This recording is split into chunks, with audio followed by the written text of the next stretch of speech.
to you by Sean Porter Promotions. Where's all dusty? Oh, I'm glad I ain't drink out of that. Look, ring of dust. You should have cleaned it. That's what I've been doing. That's how we open the show, huh? Yeah, where's the treatment around here? You don't get treated right, dusty. No, absolutely not. You don't pay no bills, do you? Not here. No. I'll pay your bill. Yeah. So I'll pay your damn bill. Hey, shout out to Mark. Michelle's gonna hit you up this week. Michelle Joy Phelps. You know Michelle. Now I know. Michelle's gonna hit you up. Yeah. Shout out to Michelle. What up, y'all? Welcome to the PorterWay Podcast.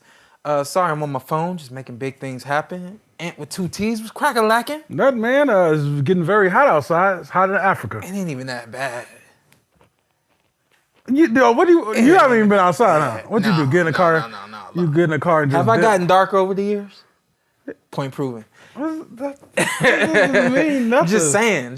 How you feeling, boss? Nothing, man. Why you couldn't come over yesterday to watch the fights? Oh, on daddy duty, couldn't do it. But otherwise, I mean, I did watch the fights. A lot of fights. You enjoy the time with your boy. Oh yeah, without her, without the mom, it's fun times. Yeah. With the mom, he turns into a little crybaby. Energy, there's an energy. Yeah, I hate when she comes home sometimes. Like, I mean, you just need to stay gone. We love you, mothers. We love y'all. Oh, but there's an energy me. shift. No, there's an energy shift. Oh, okay. When moms are in the room. Man, my man be having a great time, laughing, no crying. Mom comes. It's a switch. Not trying to get on y'all whatsoever, but there is energy shit. Has there been a time where you're like, I just don't, if I can get away for like another hour or two? No. There ever a time where you are off your plumbing job and you just wish, you hope that somebody else called with some shit for you? Nope. I'd rather get home to my kid. Because, we got a strict deadline. I'm always trying to beat that deadline. If I get 5 minutes with him. Yeah. Cause hey, how long I know I'm gonna get these, man? Yeah. I could be out here the next couple of months. He don't sleep with y'all. Sometimes, yeah. He does.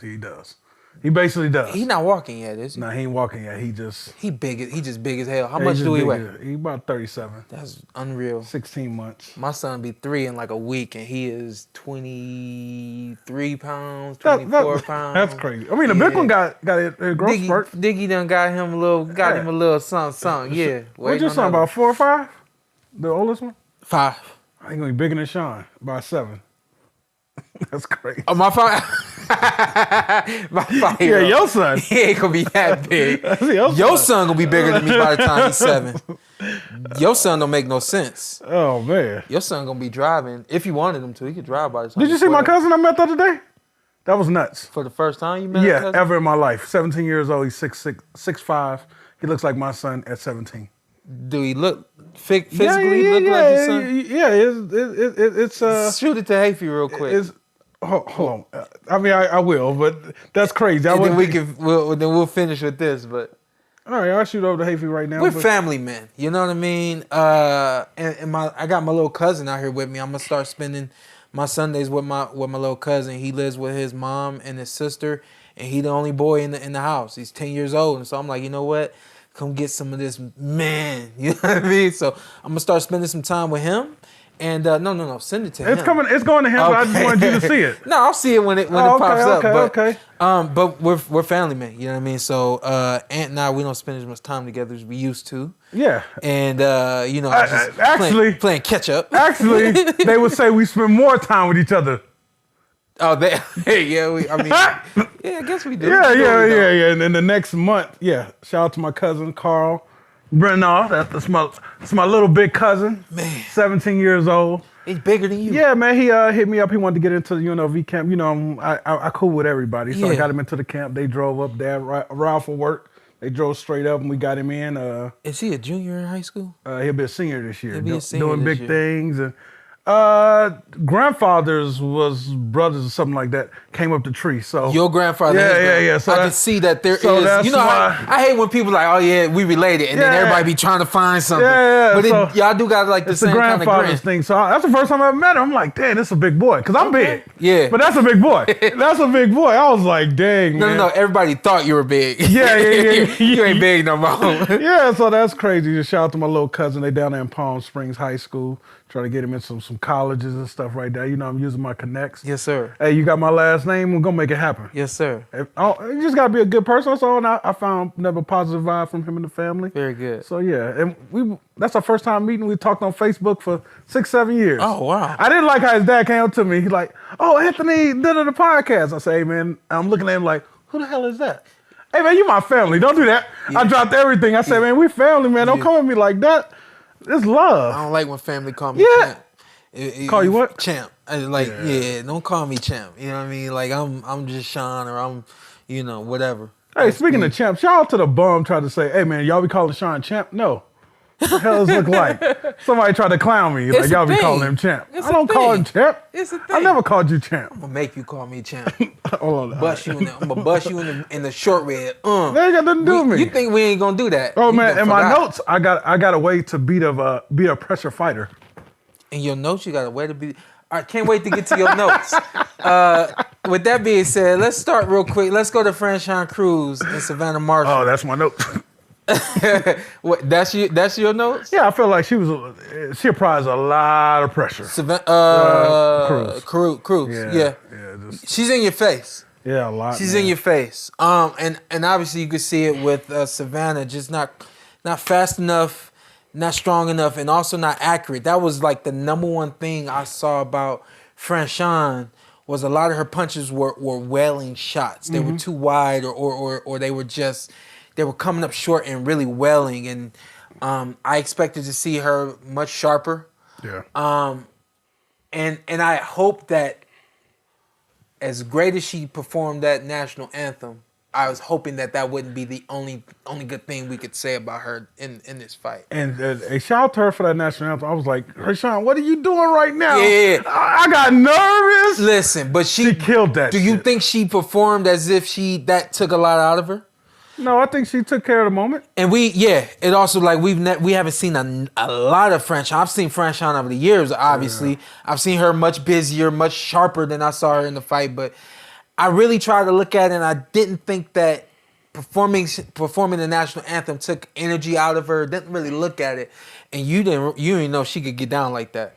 No. Did she? Come on, Arsha. I think did she say something about music at one time? Yeah, she thought it was like I tried to get her to sing. Yeah, okay. I thought we talked about music. So when she started, I'm like, okay. And then she killed it. Yeah, one of the few fighters at the Olympic Training Center when we were coming up who was not talking just boxing, not just being a pro, not just winning championship titles, but everything that she does now. She talked about modeling. She talked about fashion design. She talked about music and would sing all the time.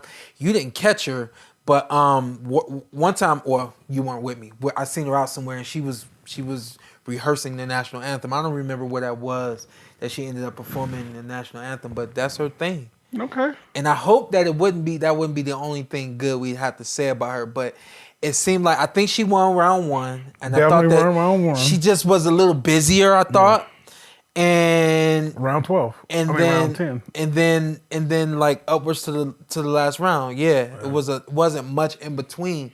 But then on the other side of that, Savannah Marshall. Tell me what you thought about Savannah. Once Savannah got control of her, after she went through her little whatever Crews was bringing me in the first round. Yeah. She like adapted, stepped back, threw cleaner shots. I felt like it took her like a good 3 to 4 rounds to adapt. Yeah. Either that or she just didn't turn it on. Yeah. I don't want to put words in your mouth. Yeah, but I just felt like, because Crews is physically big. Yeah. And it's a lot. Yeah. But once she figured out how to deal with her and everything, it was step back, throw the shots, get cleaner shots off, move. And I thought Crews was going to wear her down. I'm like, all right, Crews can wear her down and hopefully get a big shot and get her out of here, because I don't see her outboxing Savannah Marshall. Uh-huh. Just not That's what you're going to do. Happen. Oh, there's only so many Clarissa Shields in the world. Yeah. But I thought it was going to be a better fight. It was just, thought Crews was real sloppy. Yeah. And Savannah Marshall, cleaner, landed cleaner punches, knew how to step back, control distance. Yeah. I said it was a fight over the pivots. And Savannah was off her pivot more, but she was still winning the fight. Yeah. And I thought Crews went from, what was his name? Barry Hunter to... she had Sugar Hill in her corner, and there's no telling what that was all about. I don't know. Yeah. I don't, because I've only known her to train with Coach Barry. Mm-hmm. So I don't know if it was a situation where Coach Barry's got something going on here, couldn't make the trip over there, whatever the case may be. I did see that that Coach Sugar Hill had someone else over there that he was working with, so could have been the convenience. I don't know, but I don't think you're going from a great coach to another great coach. You're going from one great coach with a lot of experience to another great coach with a lot of experience.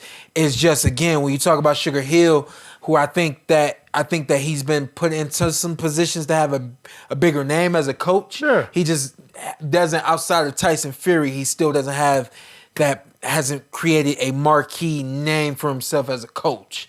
You know, but coming under Emmanuel Stewart, everyone, I think that boxing gym. The expectation is high of him, but I think that, I mean, I've known him virtually half my life, so I know that he's really good in his own right, you know.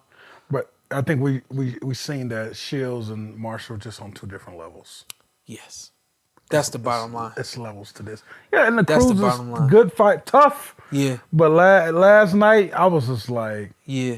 I remember texting you. I'm like, man, this is a shutout. You said, no, it's some close rounds. You used a different word, and I didn't like the word that you used. Well, I'm saying somebody getting ass whooped? Yeah, you said something along those, something closer to that. That was what you said was something closer to that. And I was like, I mean, these rounds, they're not washes. You know what I mean? She didn't straight up just wash her, but at the same time, Shields never put herself in line to really be successful through virtually the entire fight, you know. So and just, I don't know, man. It's just like, I was like, come on. It's just two different levels. Yeah. Crews, I'm like, jab your way in, like something. Because I felt like she could do it, but it's just like you said, it's just sometimes you run into levels. This is what I told Tiki yesterday. I said, this is the order of it right now. I said, Shields, Clarissa is 1 and 2, then Savannah's 3, and then Crews is 4. But because Shields is that good that she gonna take up 2 of those spots. Yeah. All right, you got for Savannah will never beat Marshall. Excuse me, Savannah will never beat Shields. Yeah, even if we go up to 168. Wherever you go, Shields is just that. Which is why when I looked at her and said, yo, I think I can get you, she's like, yo, I really want to fight a man, because she knows that there's really nothing out there that can challenge her. Yeah. And she's just looking for the challenge, you know. But overall, it was a good fight, and I thought obviously got ESPN warmed up, and a little underwhelming, the fight. I think it would have been if the fight was closer. I think, or if Crews had performed a little bit, I think then it would have. But for Americans who support Franchon and things like that, it was just a little underwhelming for us. Nonetheless, Savannah's like right back where she was, you know. And I think I gave her Savannah 8-2, maybe 7-3.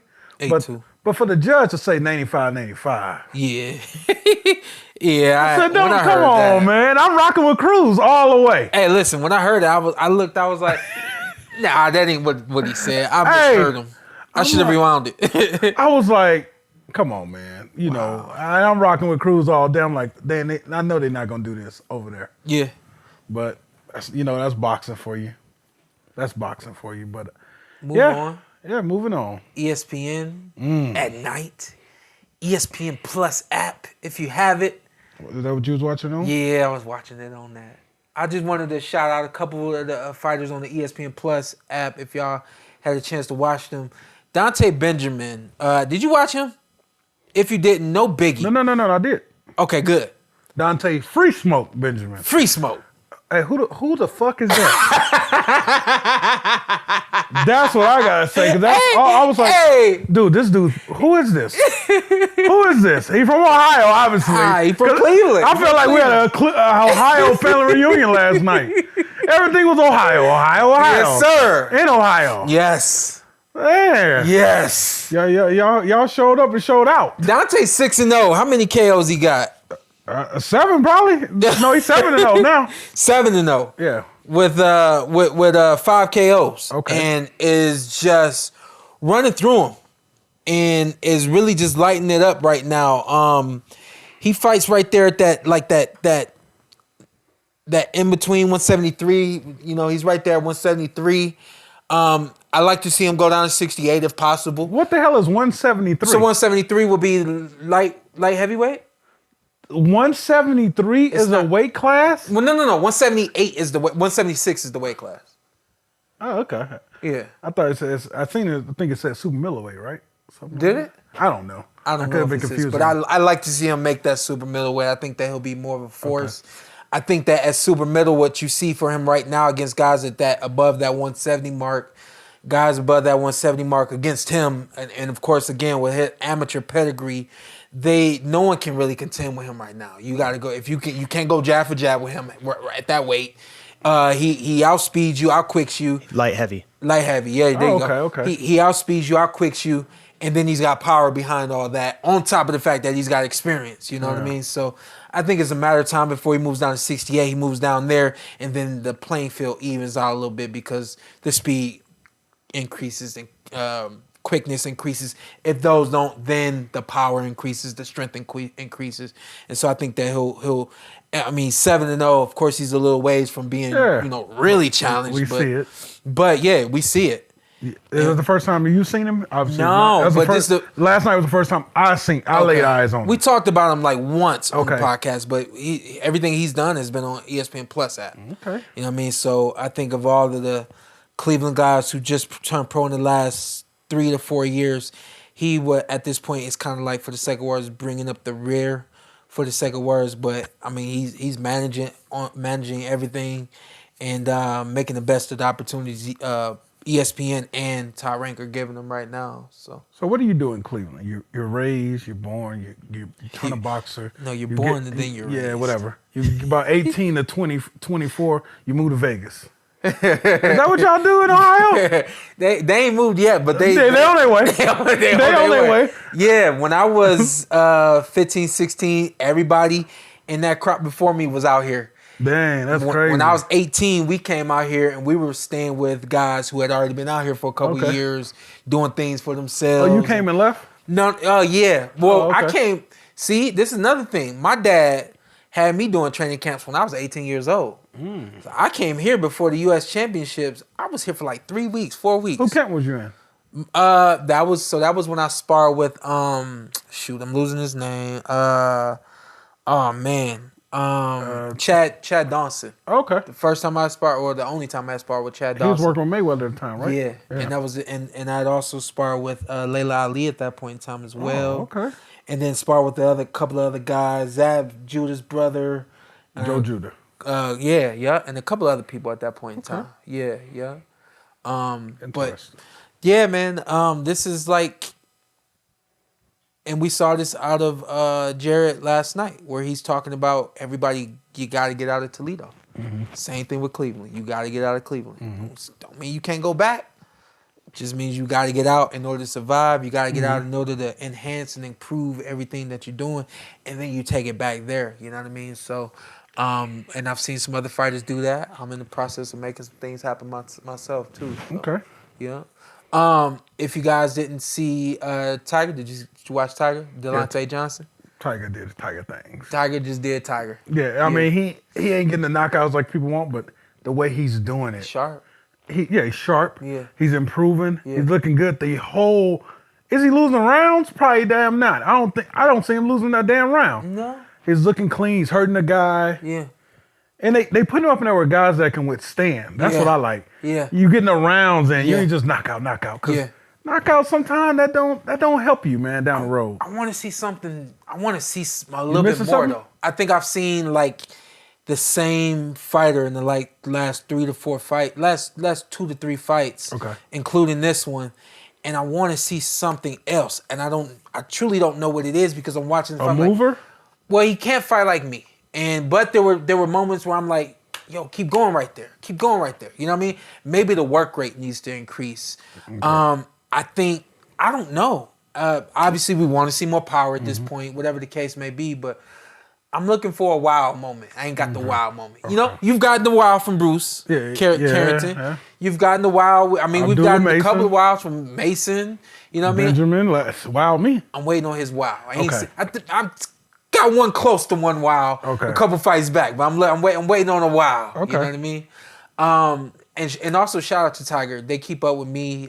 They communicate with me, and I always tell people, man, I don't want nothing from you. I just want to help you. You know what I mean? So I know eventually if he don't see this podcast, he'll be out here looking for me, or we'll be texting it up and things like that. But at this point, when you get an opportunity to see these fighters on ESPN Plus, I know Tim Bradley said it. We get to see these guys grow up in live time. You know what I mean? And we got social media now. It was a long time before you got to see a lot of us really where we were. You know, if you watch Showbox, you kind of got to see me grow up, but you didn't see my first 7 to 10 fights. You know what I mean? So we're really getting to see these guys grow up, and that's what I want to see. I want to see something different, something better every time around. So, but I definitely wanted to shout him out as well. Then what we got, Abdullah Mason? Abdullah. Sure. Hey, what about that? Hold up. What about that heavyweight fight? I can't say their names. Yeah, I'm sorry. We cued you. It wasn't the right time. Hey man, what did I watch, man? What did I watch? I ain't gonna lie. I didn't start from I came in, and it was, they were like this on each other. I'm like, what is going on right now? I said, this is about to be, whatever that is, I said, this is about to be a dangerous fight, and somebody gonna get real hurt, and I'm betting on the white guy. Did it go 2? I think it went 2. It should have went 1. Okay, that's what I thought. It should have went 1. I came in and I tweeted this too. I'm pretty sure we got the tweet out. But I tweeted the ref should have stopped the fight after the first round, because what's about to happen to him in this second round, which I'm glad it didn't, but I thought it was gonna get really bad for that he was from I'm not even gonna say what country he was from because I don't want to mess it up. But both undefeated at the time, right? Yeah, he's from Africa. I know that. But I just thought with that kind of height and you don't know how to use your jab, it's only a matter of time. And the other guy, I'm not gonna disrespect him, but the other guy, I don't know his name, but he overran right in the first round. I'm like, oh, you already know what to do. I mean, it looked like he trained with bears. Man. I do not want to fight him. Yeah. It's like, it's ugly. It's going to be tough. He can knock me out. You mess around in the swaps with him? No. Malik Scott. I stop at that level. That's the best. That's the most. No, I'm saying you're taking Louisiana with you? Oh, yeah, that dude can squabble. You be in the swamps with him? Hell yeah, that dude can squabble. You say he training with bears, huh? Yeah. You ever seen that video? I think it's on YouTube or something like that. The bears this bear's like holding. I think I know everything wildlife. Because it's like two guys. I think they Russian, and he hitting the tree or something like that, and then he hitting the bag and it's hanging from a tree, and it's a bear pushing on, like holding the tree down. Find it on YouTube. I don't see that. Yeah. Our guy, he'll find it on YouTube. Just because I'm from Louisiana, I don't know everything about outdoors. I'm an outdoors man, though. You a glamper. No. Hey, man, come on. That's city. Don't say There's nothing wrong with glamping. Come on now. Okay, South American heavy, okay? Glamper. Don't keep that out there. Hey, edit that out. No, I'm just. I asked my wife yesterday what that meant. I know, you can't say that. That's city-fied stuff. Louisiana, they'll disown me in Louisiana when I talk about glamping. But hey, listen, we paid too much time to this, but yeah, we did. I don't even know where we gonna see either. That's like, there's some people hyped up about the other dude that won. I'm like, I don't even know what you do with that dude. Yeah. What? I don't want to fight him. His eyebrow. I mean, he was walking in. I'm like, yo, this is a big dude. Then somebody comes next to him, like, he is not normal. Boom, bingo. The dude from the that fought on the TO. Thought you was calling him Bingo. No, the dude fought on the TO, the Mexican dude that went all. He'll fight him. Oh, you said Bingo, that guy. Yeah. I don't remember his name. I don't know. Shout out to that dude, man. I don't remember your name. All right. Let's move forward. Abdullah real quick. Mason. We're going to Abdullah real quick. Let's do Abdullah. Man, Abdullah Mason. I got a statement. I got a statement. What is he at 130? 135? I say 130, 135. He's 19 years old. The big names right now. Hey man, do what y'all gotta do. Get out of the way. He coming. Abdullah Mason is coming. That's all I gotta say. You know, I knew they was real. I'm driving to work one day. It's about 10, 11 o'clock. It's hot as hell. I'm like, who is these ass people running? It's Abdullah Mason and his family. Yeah, and the whole running. Family. The whole family. Yeah, that's I said the family. The whole family. I see him, and then I was like, man, this dude's getting it in right now. It's hot. Yeah. Like, he's committed to this. You got to start mentioning him with Boots Ennis. They mentioned him with Mayweather last night. You got to mention him. Damn. I think Mayweather is a bit far. Yeah. But he's when you special. Talk about fighters who are just extremely gifted and special, the fighter you talk about now as it pertains to that is Boots Ennis. Mm-hmm. And when I was watching this kid last night, all due respect, I know he wasn't in the ring with somebody who could really challenge him or anything like that, but as I'm watching the way he moves and the way he boxes and just his clean boxing style and all that, Boots Ennis came to mind.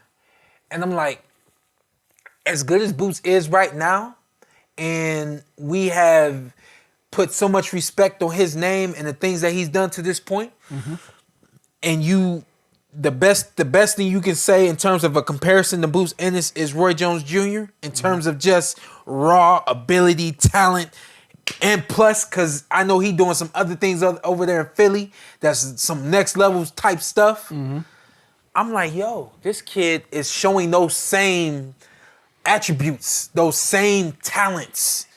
And I'm going to go out on a limb and say, yo, if you're talking about Boots like this, let's start talking about this kid like this because he's a force. Yeah, and every time he gets on TV, he shows us he's sharp on defense. He's sharp on offense. He got shit in his bag, Shawn, at 19 years old. If y'all ain't watched Abdullah Mason, go back and watch him now.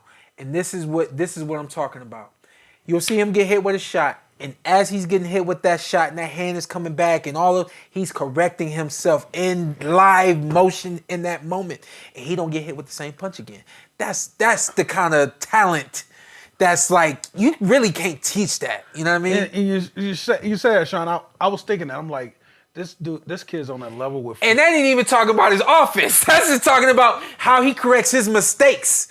You know what I mean? And how he gets better in the moment and goes out and puts it down like that of a Boots Ennis. And they kept throwing the Floyd on him. The one thing I will say about the kid is like what you said. He make adjustments. He's the type of kid going to... I see Floyd did this a lot. He'll go at the end of the round. He'll go sit down. He listening, but Floyd's also correcting in his head. Okay, I didn't do this right. I gotta do that.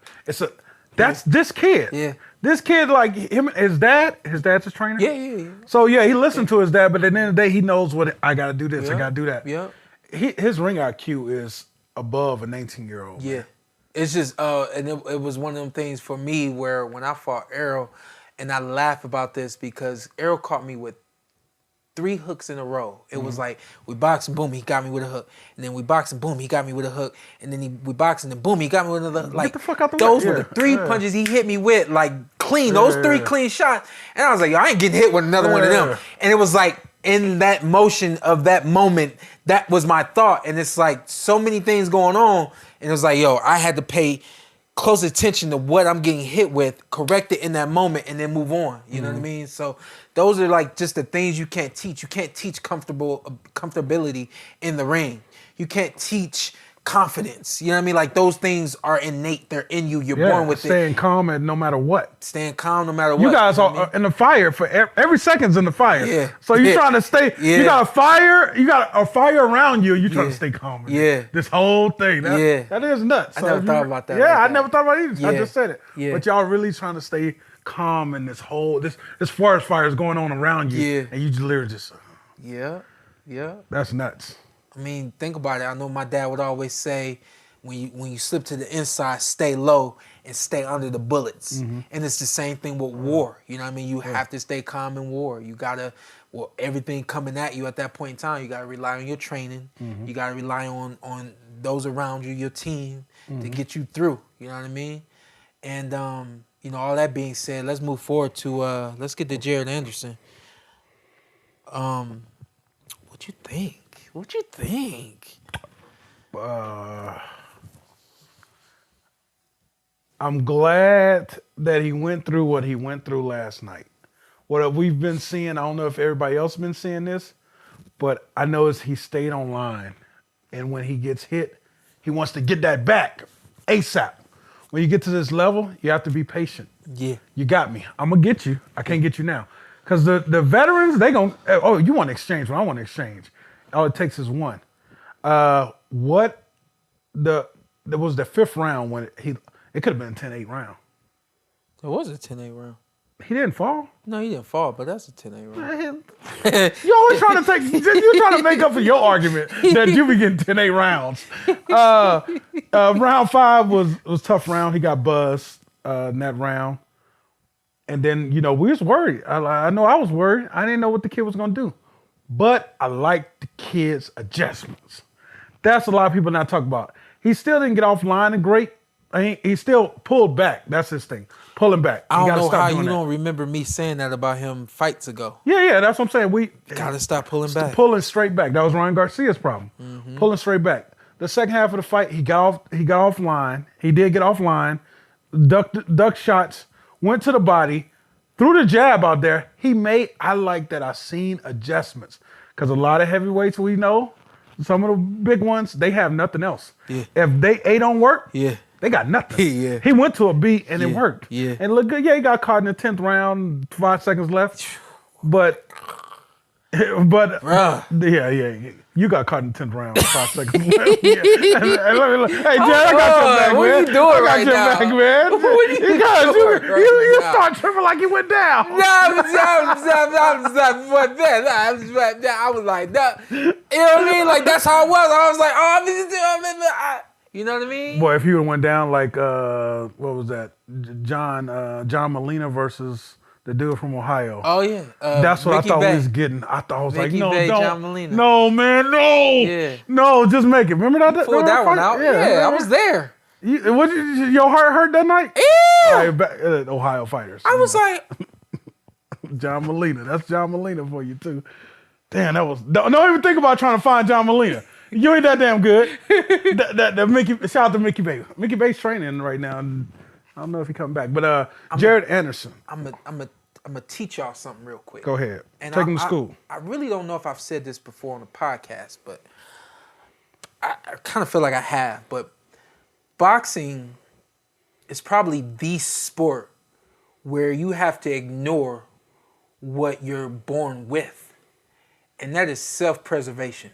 Have I ever talked about self-preservation on here? No. Self-preservation is keeping yourself safe. Self-preservation is making sure when you touch that fire and it feel hot, you don't go. There's nothing. There's a part of us that's built in that tells us if that's hot, don't touch it again. Same, just like being outside. It's 115. Yeah. You're gonna be real selective of what you do going out in 115. So boxing is that one sport where you just have to ignore self-preservation. What does that mean? When somebody throws a punch, what's everybody's reaction? What? To go away from the punch. And what I mean when I say we have to ignore that innate ability of self-preservation, that's when you have to learn how to turn. You have to learn how to pivot. You have to learn how to go at what's going to hurt you and make it miss. Rolling over it, rolling under and all that. So what we should be training to do, we should be training to do things that are not that basically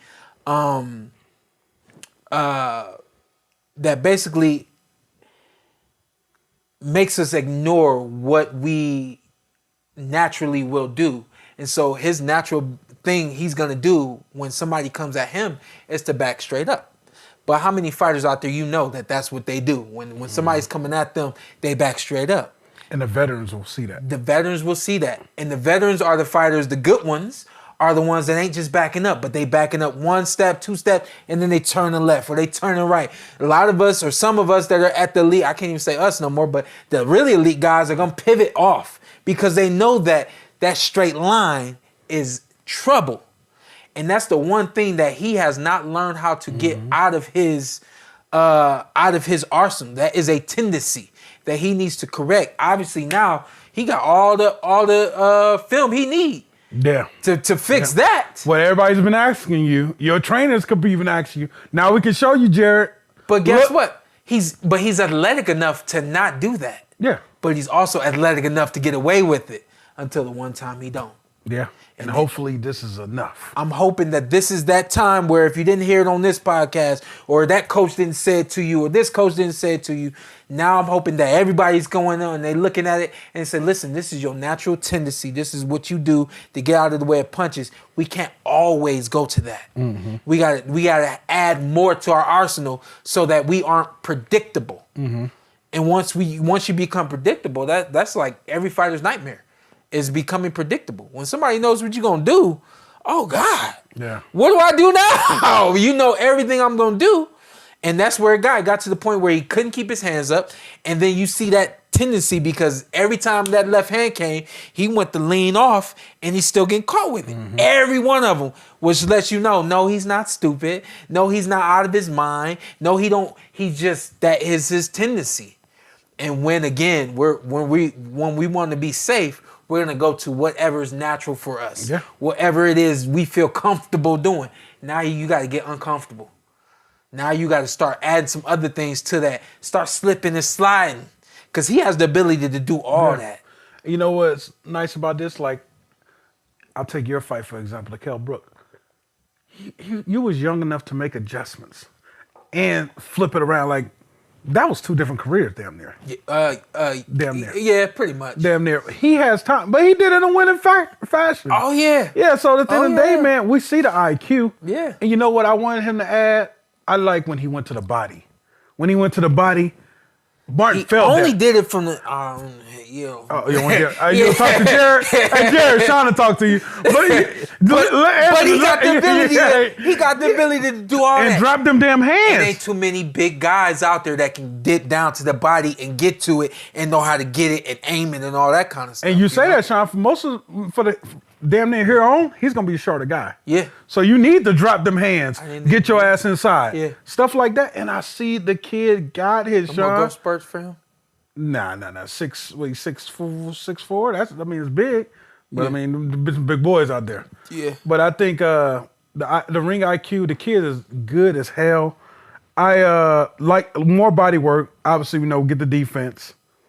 I like now. How is this, Shawn? You've been in there. His chin's been tested. What does that give you? Now you know. Because he didn't go down. I give him that. He didn't go down. But what does that do for your confidence? For the fighter? Yeah. When you got touched. Like, that's the first time. He's probably been buzzed before. But in a fight like that. Yeah. Does that do anything for you?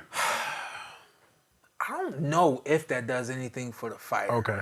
I know everybody wants to know what the chin is like. Can somebody, sustain the big punch? How do they react when the big punch happens, when they get put down? All those things. I remember the first time I got cut and we went back to the locker room, won the fight. We went back to the locker room. I got to tell you, and my dad was actually hyped about seeing me. Because you survived. Not because I survived, but basically the way my dad would say it was, I'll never forget. He's like, did you see him when he got cut? He didn't touch it. He didn't flinch, nothing. He just kept fighting. Like my dad was hyping up. But in my mind, like that's what I seen the greats do. They act like it wasn't there. You know what I mean? So I feel like it's the same thing with getting dropped, or it's the same thing with getting hit with that big blow. It's like you got, number one, you got to pretend like that punch never happened. That's like throwing an interception. You got to act like it never happened. Speaking of one of his tendencies. And then, so maybe we just play off that analogy. Okay. You throw the interception. Let's say you a quarterback threw 5 interceptions in one game. you still got to get to the next Yeah. game. You're like, all right, well, I know I'll survive it. Yeah. You know what I mean? Yeah.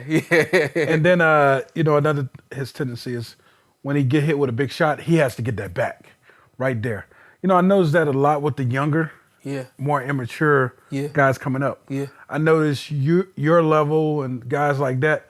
You guys get hit with a big shot, either y'all laugh or y'all go like this. Like, all right, or you give approval. Like, I would my dad hated because I would give somebody a problem. I would tell you, like, my dad was like, don't tell nobody. That was the competitor in me, like, all right, you got it, but I got you back, though. But you know at the same time, you're not going in, like, that's the veterans are gonna be like, okay, when I catch him with a big shot, he gonna come again. Yeah. So throw it again. Yeah.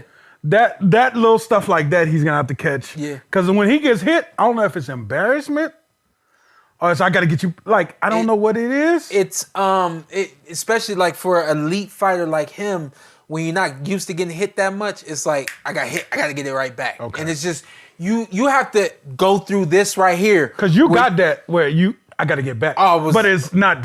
It wasn't the same. I grew up. Okay, so I grew up. I think I grew up after Keith Thurman. Okay. So I grew up after Keith Thurman. You know what I mean? But you got to grow up and just learn that if I get hit with something and I try to come right back and he's right there, it might not go the way I expect it to go. Okay. You know what I mean? So yeah, that's just something he's gonna have to grow up with. And but he went to school last night and he passed off to the next grade. Yeah. Yeah, that's I love the performance. I'm gonna be honest with you. He went through some adversity. He performed great. I would say he lost maybe 2 rounds, but I had him winning all around set 1. And that's the one where he got touched in. Yeah. The guy I thought he showed up, put on the show for his hometown crowd. Yeah. He didn't get the knockout, but sometimes it's not about that. You showed up, you ready, Charles Martin felt your power. Yeah. You seen Charles gave him all the credit in the world after the fight. Yeah. You showed up, you performed.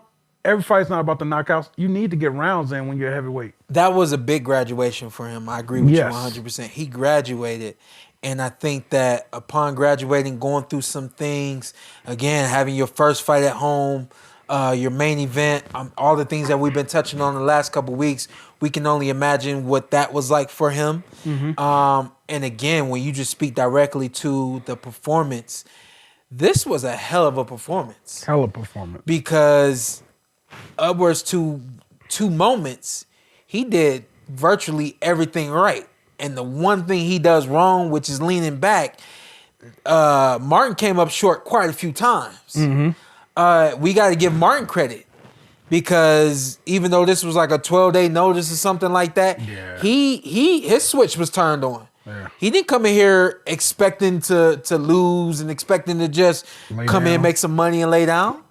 You know, he had a game plan. And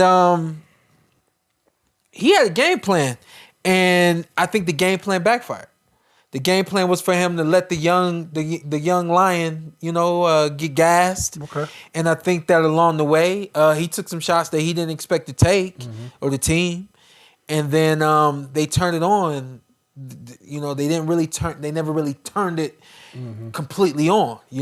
Besides the 5th round. But coming to the ring with a game plan where you're not expected to win, number 1, you got a game plan. Number 2, you have what you consider to be a realistic game plan. And hey, turn it on later in the fight. Something happens in the 5th round. I think that was where he really just kind of let it all out in that 5th round. The 10th round, that kid was still there, and got caught. Yeah. Another thing, I'm gonna go ahead and point it out because Tim pointed it out. When Jared turned southpaw, he took away the left hand. Yeah. He took away the left hand once he turned southpaw because now he's able to paw that. Yeah, we can paw each other. Yeah. And I thought that he should have stayed there. Okay. Should have stayed there. So they get the knockdown too. I forgot about that. Oh yeah. Yeah, I forgot he could get a knockdown. And talk to him too. He was? He said something. He barked something at him. Oh, I ain't see that part. I laughed because Charles got up talking right back. Charles got upset we tripped. I didn't know what he said. Yeah, he said I tripped. Okay, I didn't know what he said. Yeah. If he didn't get tangled. Yeah.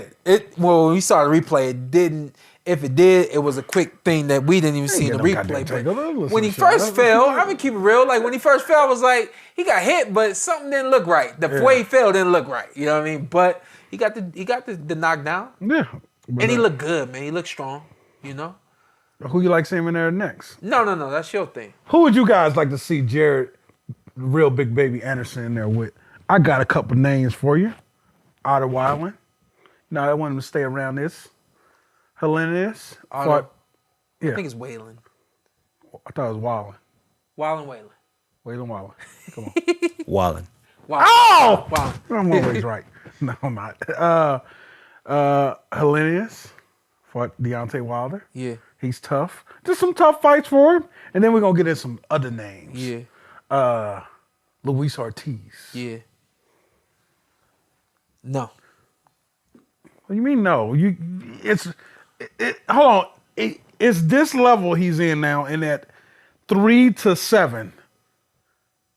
You don't want, what do you want? 5 to 8? No, I want Otto. I want Hellenius. Okay. I don't think, even though Hellenius just got stopped by Deontay, that's 5 to 10. Okay, we stand in 5 to 10. Yeah, but Luis Ortiz should not be. No, that's 3. Luis Ortiz should not be boxing anymore. Oh, that ain't my problem. That ain't Jaron Ennis' problem. Jaron Ennis, I wanted in there with Luis Ortiz. And Too many wars for him. And then Too many wars. That's not Jaron Ennis' problem. I just told you that. Okay? People got to feed their kids. I love this fight. Andy Ruiz. That's the one that tells you if you're ready for the. That one's maybe early 2025, late 2024. Styles make fights. That's a good fight, Sean. So. Oh, now you switched it up. But why you think he may not be ready for Anthony Joshua? Because I'm assuming you putting Anthony Joshua over Andy Ruiz. Even though he beat him, he might have better fight with Anthony Joshua, someone who's not busy, someone who ain't body in head and all those things. Killer instinct no more. We saw Joshua in his last fight, first fight with Coach Derrick James. I liked the performance, but there's people, does he still have it? Blah blah blah blah blah. No better person to find out against, but Jared Anderson. And another guy I like to get in there with, old veteran, it's our guy. All of us, it's our guy. And he going to test your heart. Chris Arreola. Chris going to let you know. He stopped Seth Mitchell. I wonder what he's doing now. Coaching at Michigan State. I mean, chill out. You don't know that. But Chris Arreola, no matter how many rounds he going to be in there, he going to test your heart. Chris Arreola shouldn't be in the ring anymore. You talking about me? You be retiring people. He never said he was retired. They both of them never said they were retired. No more. Yeah. I just want people he need tests. Like skills wise, I like seeing him there with Malik Scott. Malik Scott gave him some skills. I'm just saying, I just want to see him in different. You want to see him train with Malik Scott? No, fight. I want to see him up there with different styles. Malik Scott is a different type of style. Chris Arreola is a rumble. I think especially and we'll get to this momentarily or basically right now, where we're seeing the out of ring situations that Jared is dealing with. I think that you keep him rising up the ladder. You keep him on this same trajectory. Whereas I got a good feeling that we talked about Abdullah Mason earlier. Abdullah might end up getting fast-tracked sooner than later because of how well he's performing and how good he truly is. But when you consider everything that Jared is going through, I think you keep him on the same trajectory that you had him at. Yes, absolutely. Gone. And then eventually, as other things get better, and obviously where we want to see that big mistake that he makes fight after fight, we want to see that kind of start to slowly dissipate. But as you start to see improvements, or that one improvement, which I personally think is the only improvement he really truly needs to make, but outer ring improvements as well, then you start to kind of look at Andy Ruiz, or you look at Anthony Joshua, you look at those names. But I think right now, He's still a year away from those guys. We're in the middle of this year. He could very well next summer be in that position, you know. But you know, the other side of what he has going on is the same thing that every athlete has going on. You got personal stuff that you take to work. Yeah. The difference is ain't nobody punching at you. You know what I mean? But it's serious. It's heavy, and it just seems to be getting heavier week by week. Where we're seeing fighters are dealing with some serious emotional and mental health issues, and it's just starting to compound. For me, it started to. You got anything? No, go ahead. Because I'm about to go on a little rant. Yeah, go ahead. I'll jump in there. Go ahead. No, I'm not going to go on a rant, but for me, it was really what this started to tip for me was when we saw on ESPN, we saw the conversation that Mark Krieger was having with Teofimo Lopez. Yeah. And he's one person, for the sake of words, being one way, and then his dad comes in and things just kind of erupt really quickly. That to me was distasteful, and I know I can't take on networks, and I know that I'm not gonna change this by myself. But the sport as a whole is just so far like in the dirt or so far behind every other sport, and it's like we're trying to climb our way to a great place. Anyone who go ahead. We're doing a lot of crab in a barrel shit the last month. Some of that shit shouldn't get released, Shawn. Some of it should not be released. Yeah, go ahead, man. And that's my point. Where we are, anybody who has been a part of this sport, you guys that watch this podcast, y'all love this podcast, y'all love this sport, y'all know what this sport can do for young men, young women. Y'all know what this sport has done for families over the years. I had family come to me. This guy came to me and said, yo, you and your dad kept me and my dad together. You and your dad made our relationship better. It's like, yo, how was that? He said, when me and my dad, we really wasn't talking, but we always watched boxing. And so when we saw y'all in the ring, we just, our relationship got better because of y'all. That's what we do. And then people go and release interviews and things like that in my personal opinion, just, it's like we're climbing our way out. And then y'all go, but don't forget. And we climbing our way out and don't forget. You know what I mean? And so that, to me, was, when I saw that interview, I was like, damn, like, they should have never released that. Why didn't anybody say, let's cut this up, let's make this look better, let's do something different with this? I get it, that it's all about the views and it's all about the clicks and things like that. But at some point, you got to put, number one, you got to put humanity first. You got to put these kids first. They're kids. What's Tio, 26? Yeah. 25, 26, 27? You got to put these kids first. Protect these kids. And then when I saw the interview of Jaron Anderson, and also I didn't see all of it, but I heard also things like he said he doesn't love boxing. So what? Yeah. So what? But y'all go and y'all run with the story. Y'all make something about him not loving boxing. And then he's doing the interview with Marcos Villegas. And I'm like, damn, Marcos, like, give this kid a break. Back up off of him. Stop asking and asking and asking. So what, he wants to retire when he's 26, 27. Let's get somebody who knows business in his life to tell him how realistic that is. And tell him where, hey, 26, 27 may not be, but if you can make it to 30, if you can make it to 31 or 32, let's do what we need to do to make sure that you get where you want to be. And I was like, yo, like, how is it that as a sport, we're so far behind other sports? We don't get the kind of love and support that this is the poor man's sport. There's no money in this sport the way that it is for other sports every single weekend. We got to have a humongous weekend in order for some money to come into this sport. You know what I mean?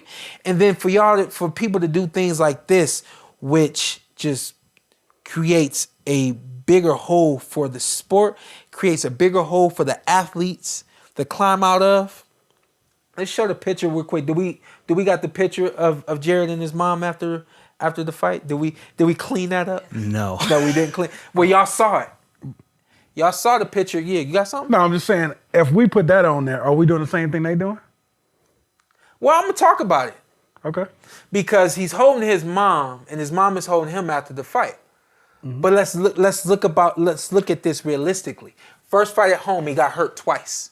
First time probably getting hurt in his whole career. Happening at home. We don't know if he upset because he got hurt. And everybody saw him get hurt on live television.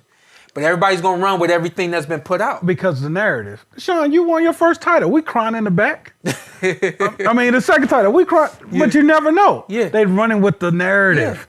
Yeah. It's just like a lot of people go through stuff. Yeah. You guys just went through emotional war. And everybody's going to play on that and make it, it could be everything that had to do with the fight. Yeah. But everybody's going to make it about everything else. Yep. And that's why, for me, I never let anything get out that I had ever dealt with. Because I didn't want anybody talking about anything else but about what I was going to do in fighting. And it's always about your team. Because, you know, we get people ask us, hey, Shawn, you think I'm giving you anything? Like, no, I'm going to give you what I want to give you. But it's like, I see what you're saying, the narrative in boxing. If it makes you cringe, don't put it out. Would you, if that was your kid, would you put it out? No. Ask yourself that. No. But it's all about the views. And again, this is I got to play devil's advocate. I don't come from this world, and I'm loving this world because I love doing all of this. But I'm not someone who relies on the clicks. I don't rely on the views, and so you tell us all the time about editing and stuff. Don't put that. Yeah. To a capacity, I don't even understand what it means to have what you consider to be gold and not have to release that gold. Yeah. But I got a documentary coming out. And I know my documentary is gold. Okay. I know that there's things that are going to be shown and displayed in this documentary. That's crazy. I haven't filmed nothing in this documentary. That people, you won't film anything in my documentary. Crazy. I got a whole that will come out that people never knew about. And it was like, it wasn't supposed to come out till the time it came out.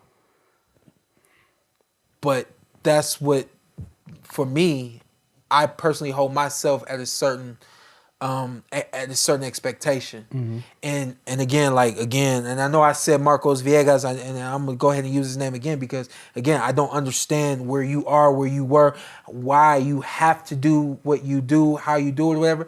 I just thought it was very distasteful, and I thought it was unnecessary, and it really just kind of sent me on a long one. And I thought that the best thing that we could do for Jared was in this podcast episode with motivation to Jared. To Jared. Just like we did the other week with hey, why you going? You jumping to the end already? Yeah, what else? No, we're not done. We're not done. We still got stuff. We got fights to talk about. We do. I'm like, you just sent me all this shit. You know, I got This is why you know we need other people. You can't contain me from time to time. I'm like, damn. What you got? We got the Boots fight. We got the Virgil Ortiz. That was smooth how I was bringing it in, though, right? Boots. Virgil Ortiz. Yeah, Virgil. Canelo. Yeah. We even touched Canelo fighting the other Charlo. Well, damn. All right. I was about to mess up the episode. My bad. Damn. Go ahead, then. Do your thing. I mean, show. I mean, we was blindsided. Shout out to PBC. Is PBC running the game right now? Yeah. Can PBC get to the point? I hope they didn't hear that. I hope they heard it. Shout out to Showbiz. They try to steal your bell, bro. Hey, is it possible, man? It will be tough. Is it? When you look at that pound list, a lot of them sitting on the PBC side. They are sitting on the PBC side. I mean, we still got Haney. Yeah. We still got Inouye. Yeah. A couple of more. You got to get them over there because people think we with them. But can it get to a point where PBC? Fix my hat. Go ahead. Would you stop it? Can it get to the point where PBC stop it? Can get the game where it's almost like they don't need the belts. They got the PBC belt. They're kind of UFC-ish. Is it possible? Listen to this guy. Is it possible? Because what they doing right now, they got them dogs. And when all them young dogs done at top rank, graduate to the PBC. It's going to be Bellator, UFC. Ooh. Al, call me. Ooh. I could make... No, don't call me. But I'm saying, what they doing right now is something special because PBC is holding down boxing this year. Yeah. Don't get Top Rank that came in, had they tough, good fights. Top Rank, Top Rank is doing their thing. Yeah, the Zone, they got the young guys, but PBC, when it comes to them big fights, we got Fulton and anyway, and what 48, 72 hours? 72 hours? We got Spence Crawford. Yeah. I think 72 hours. It's like, and Hafey got to go to Japan, then fly all the way back and come to Las Vegas. That's crazy. Just to do the podcast. That's yeah. But hey, man, shout out to PBC. I just wanted to take my hat off to PBC, man. What y'all doing this year? 3-fight deal? What? 3-fight deal with Canelo? Yeah. Yeah. Yeah, got the head honcho, big Canelo over. Somebody said, I seen a tweet or something like that. Somebody said, I thought PBC was broke. Yeah, I heard that too. Yeah, people say I thought BBC was going out of business, all that. But yeah, they blindsided. I didn't see this Charlo. He definitely was fighting a Charlo. Yeah. Even when the group text got hot one day. I'm working. I'm like, what's the big deal? He fighting Jermell. Okay. I said, oh okay. Yeah, and then shout out to my boy Larry Grant, played for San Francisco 49ers. He coached over at Gorman. He said, but he just fighting a little one. They the same size. They're identical twins. But people stop saying that. Honestly, when they fight, when you see them face off, Charlo is probably bigger than Canelo. Charlo's taller than Canelo. So relax. Yes, Canelo fighter has been bigger, fighting bigger guys, but Canelo's maybe 5'8". Okay. And Charlo, they're identical twins. They're the same size. They just fought different weight classes. Yeah. My thing is, practically the same fighter. No. I like Jermell. I like Jermell boxing skills. I feel like Jermell's boxing skills.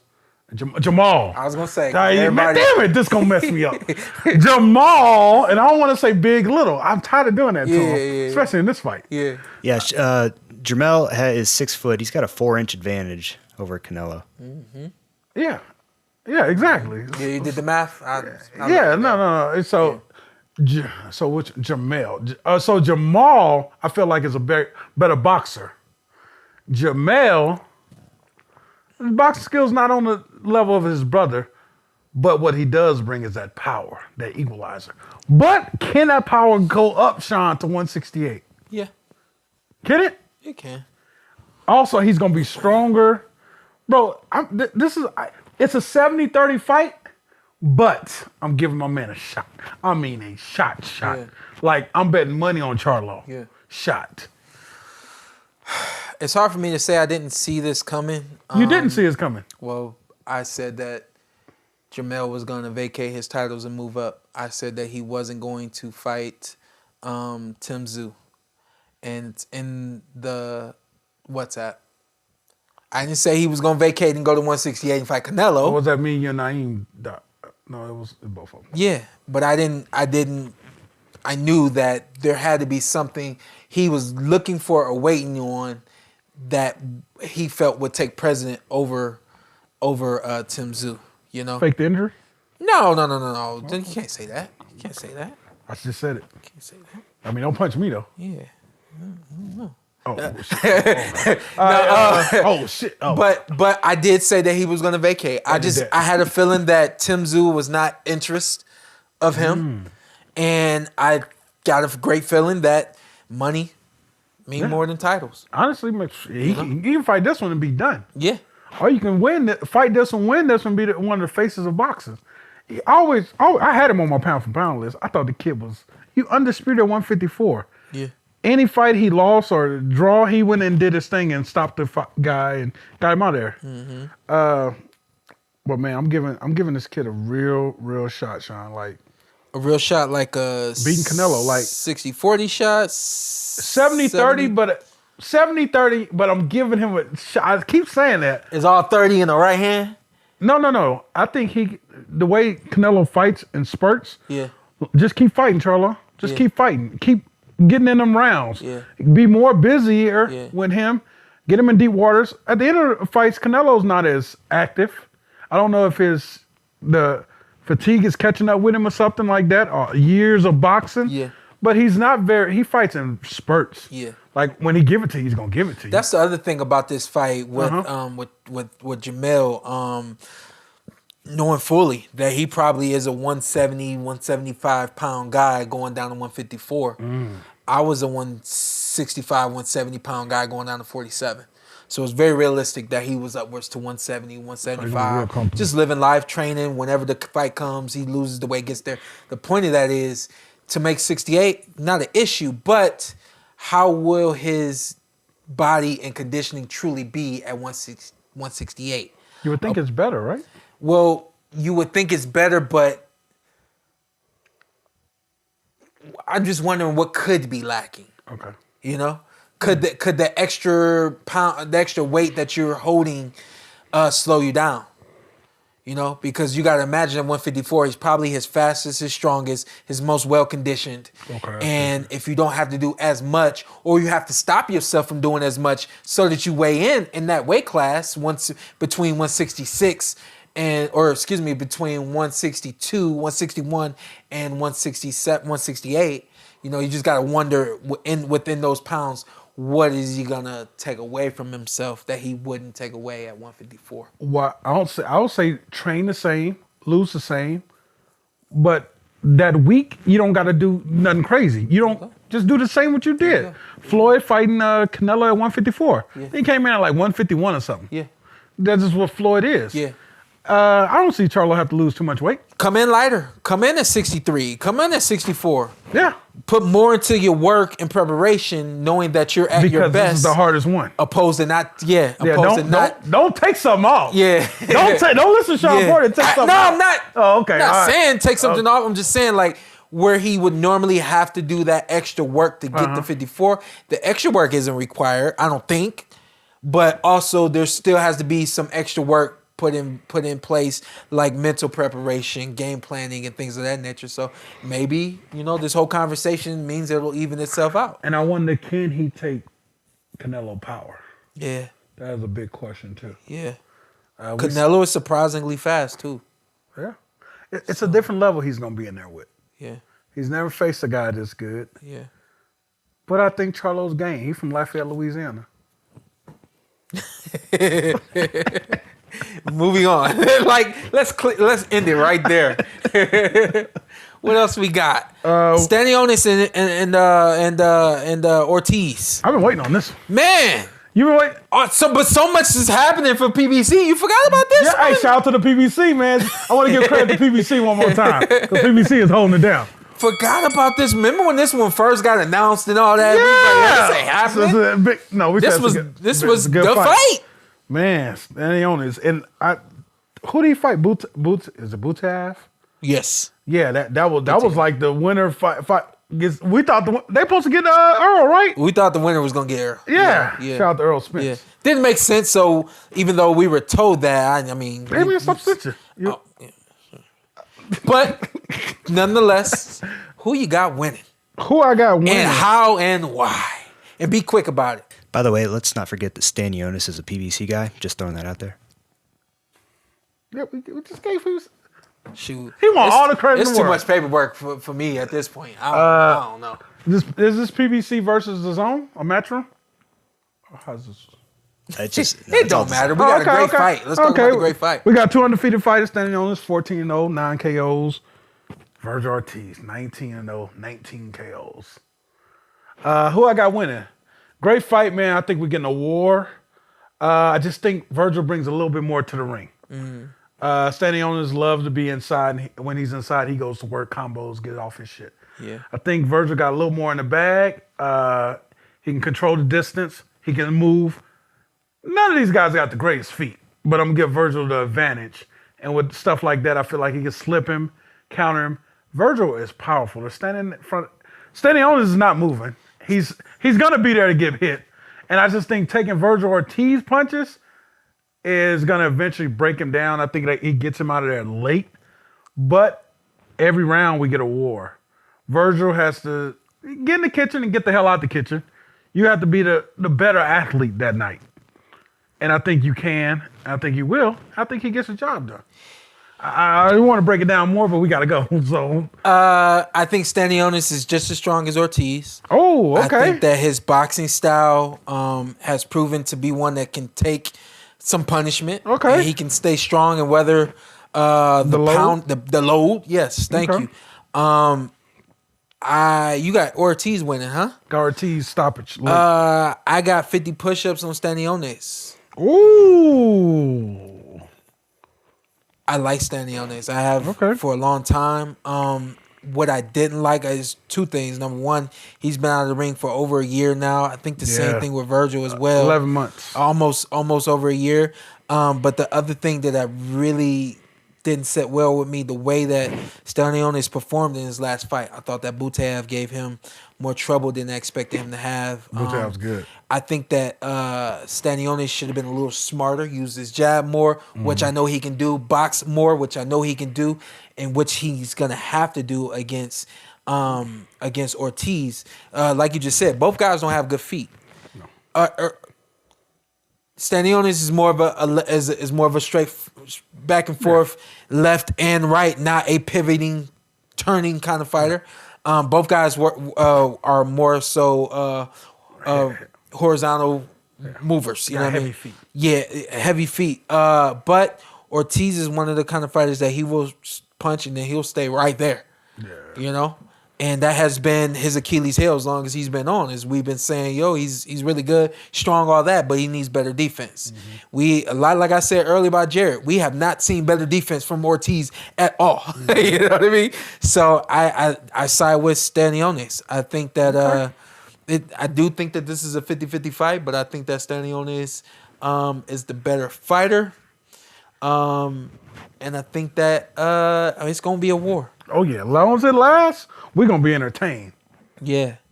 If Stanionis comes out, Eimantas, if he comes out, uses his jab, uses combinations from the outside, he's got to work from the outside. And then once they get close, Ortiz is going to try to make that happen. Everything that Ortiz throws is big. Every shot that he throws is a big power shot, even the jab. Stanionis has to get to the body. Both fighters really got to get to the body. But gonna be important. I think for Virgil Ortiz, it's going to be a matter of doing what we haven't seen you do. Using your jab, turning and pivoting and continuing to work. Movement. Continuing to work, you got to get Stanionis to open up. He keeps his hands at home. You got to get him to open up. Once he opens up, but the only way you can do that is by getting him to move his feet, getting him to use jabs, release, and then you find the openings with that. So is Ortiz that smart? We ain't seen that. We will see. His dad still his trainer? I don't know. He gets a lot of different trainers. Has to tell. I don't know. Hey, shout out to Tell. You see, I'll see him in just a minute. We got to get up out of here. What else? 50 Boots. push-ups? Yeah, we got it. Boots. Live on the show. No, we ain't doing it live. Yeah, we doing it live on the show. Come 50 on. push-ups this coming week. You already know what it is. Boots versus and Villa. I know you hyped about this. This what you wanted last year. Yes. Styles makes fights. We're gonna get the Boots performance that we thought we was gonna get last time. Yes. This Styles makes fight. This guy is dare to be hit. Yes. Boots is too athletic. Yes. Boots is too good. Yes. Boots is too strong. Yes. This is not Rashidi Ellis. No. This is a different level. Yes. Boots is gonna take this kid to school. Yes. And then everybody's gonna be taking back all they shit to say about Boots. Absolutely. Shout out to Boots. What they say about? Oh yeah, you're right. They did was saying something. Yeah. Yeah. I probably was. I'm done. That. Yeah. Yeah. Now I got Boots. This is. I wonder if we'll get a storm. I doubt it. Dude, Boots can get checked this fight. I doubt it. I doubt it. He that good, huh? He that good. I'm like, dude. Boy, that boy good. He that good. He that good. Damn, man. Look forward to that one.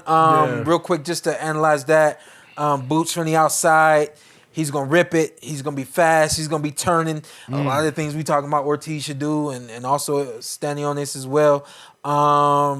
I don't know if we're gonna see him weather a storm. He's just that good and that sharp. I don't know if this guy can touch him.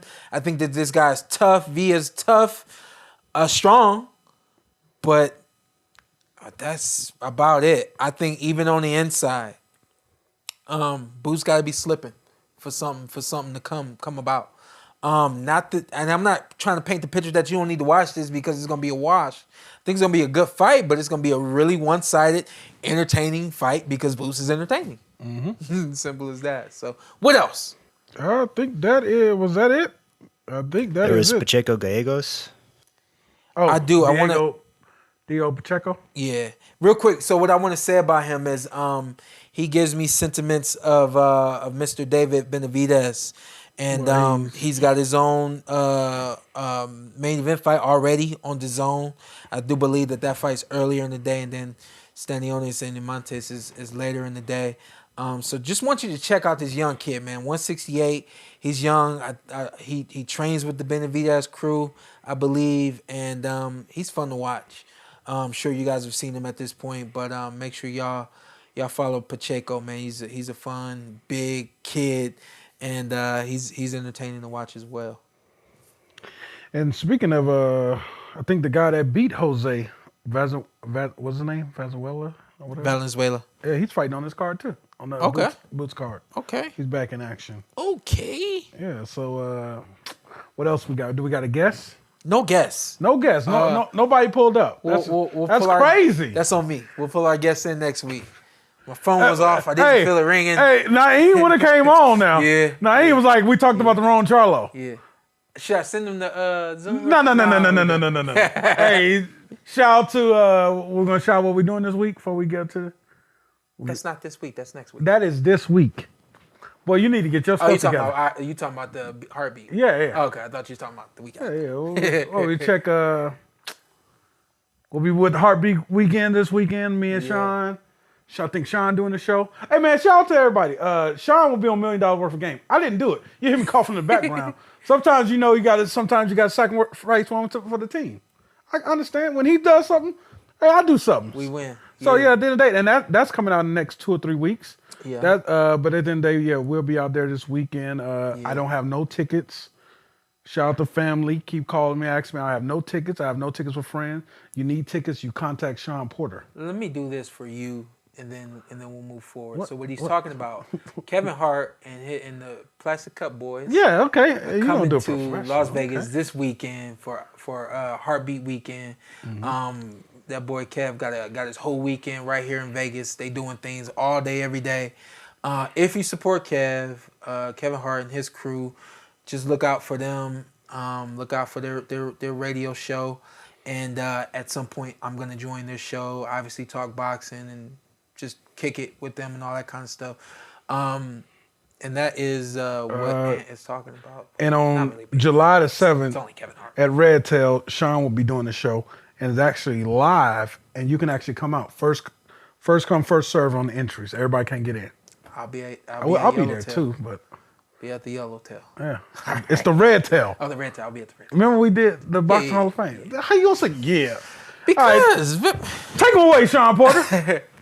I saw this clip of Roy Jones talking to Jaron Ennis. I just thought it was like some of the realest stuff I've ever seen from Roy Jones Jr. Also, I felt it was right on time, exactly what this kid needed right before his fight against Charles Martin.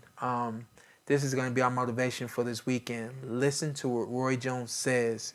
He got nuggets beginning to end, and then I'll come back and I'll top it off for you guys. I'm gonna say it like this: the higher power gave you more. When there's more given, more is expected. You understand that? But it's the pressure, though. I understand the pressure, but God built us different. Did you just tell me that? I'm 23. So sometimes there's a lot put on us, but it's put on us because we're the ones that can take it. Jared may not think he can sometime. Jared may get messed up sometime, but Jared can wear these shoes. That's why Jared has it. You understand me? But Jared ain't asked for it. Too bad. Jared has a destiny that Jared can't run from. And Jared ain't no coward, I already know that. Right? So Jared may as well make up his mind and let's go. You gotta ride that horse, son. I'm sorry. You gotta ride that horse. I rode it. You ain't gotta ride it till the wheels come off, but you gotta ride it. You understand me? You gotta ride it till you get where you wanna be in life, then you can get off of it. But we're gonna ride that horse. That's just what we gotta do, all right? My man. Just clean and exactly what that kid needed. Ride the horse. And I know that we all go through things. There's moments where we may not like the moment that we're having, the place that we're at, the place we live, the job we got, the spouse we have, the girlfriend we got, the boyfriend that just left, whatever the case may be. But you got to understand that every day that God gives you a chance to live, you wake up, you put those shoes on, you put those clothes on, you go out there and you live your best life the best way that you can. And you got to get on that horse and you got to ride it. There's nothing else you can do. If you sit in the bed and you lay in there because you don't want to get on that horse and ride it, you're not doing yourself any good. You're not doing your family any good. You're not doing this world any good. And that's why we all here. Jared gets in the ring and he goes toe-to-toe with the man and has his way for almost the entirety of the fight, has a couple of moments and a couple of rounds, weathers some storms, and then he goes back into the room and, you know, he is in a place where he's upset and he's hurt, whatever the case may be. Mom is there to hold him, caress him, give him the energy that he needs, give him the love that he needs in that moment. But guess what? For 10 rounds, 3 minutes, he got up and he rode that horse. No matter how much he was crying to Roy and telling Roy he didn't want to do it, he still got on the horse and he rode the horse. Now you're telling me one man getting in the ring, putting his life on the line against another man that's trying to do everything he can to win the fight, but that may mean concussion. That means sending him to the hospital, whatever the case may be, and he still got on that horse and rode it. Use Jared Anderson's story to help you. Do not look at Jared Anderson's story and say, oh man, he going through it. Too bad for him. You use his energy to give you energy. And this is the PorterWay. Ladies and gentlemen, from the Microsoft Theater here in downtown Los Angeles, brought to you by Shawn Porter Promotions.